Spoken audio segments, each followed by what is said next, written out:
The following excerpt is from CPI's Preventive Techniques 2 DVD, featuring strategies and content from CPI's Nonviolent Crisis Intervention Training.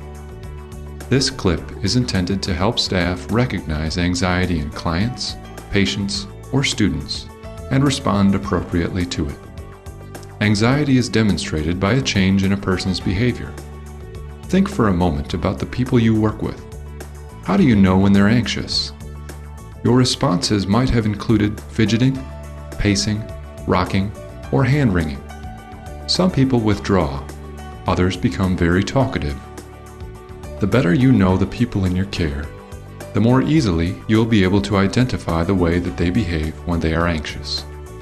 Anxiety calls for a supportive response. In order to provide a more supportive staff response, it's helpful to know the person's typical behavior and to know what's important to the individual. Let's see how that might look. This is just the worst thing that could have happened. I can't believe it. What did I do to deserve this? I'm such an idiot. I can hardly keep up with what you're saying, Chloe. Something must really be bothering you. Want to talk about it? Stella always helps me. She's one of the few staff here who understands my issues. Some of the other staff just don't listen. All they want to do is boss me around. I know, they're in charge. I wish they had more Stellas here.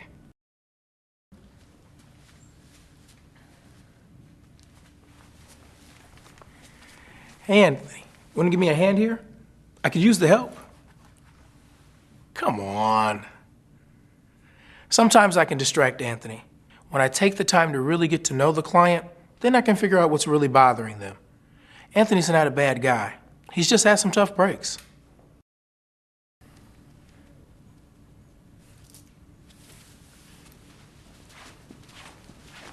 I'm sorry we're taking so long today. We had an emergency earlier. It shouldn't be much longer.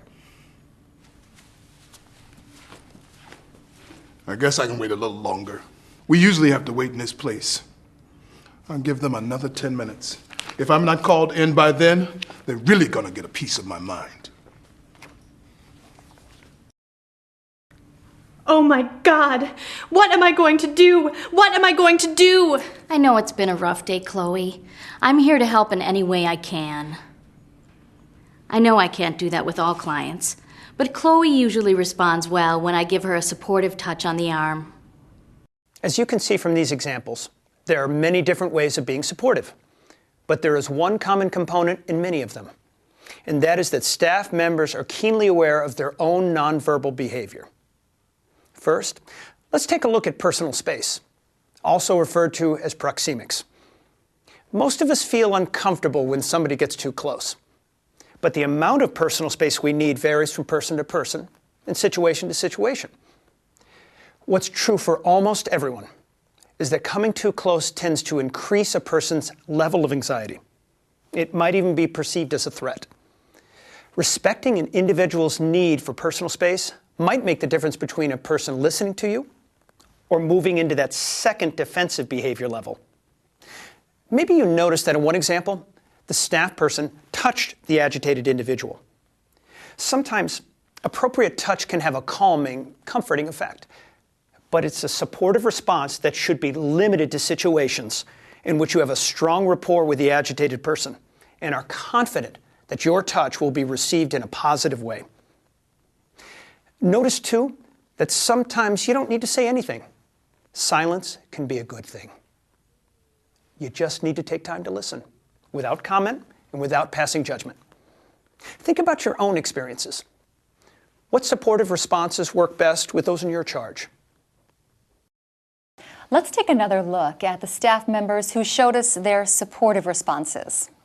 You'll notice that in addition to allowing space of about one leg length if standing, these staff members avoided a toe-to-toe challenging position. Instead, they stood off to the side. This position is called a supportive stance. A supportive stance reduces the chances that you'll be seen as a threat and also allows you a margin of safety if the other person becomes physically aggressive. Notice that even the staff member who touched her client on the arm approached from the side and avoided quick movements that could be seen as threatening. There's another form of nonverbal behavior that's also important throughout all the crisis development levels. Most of us call it body language, but the more technical term is kinesics. Kinesics includes posture, movement, gestures, and facial expressions.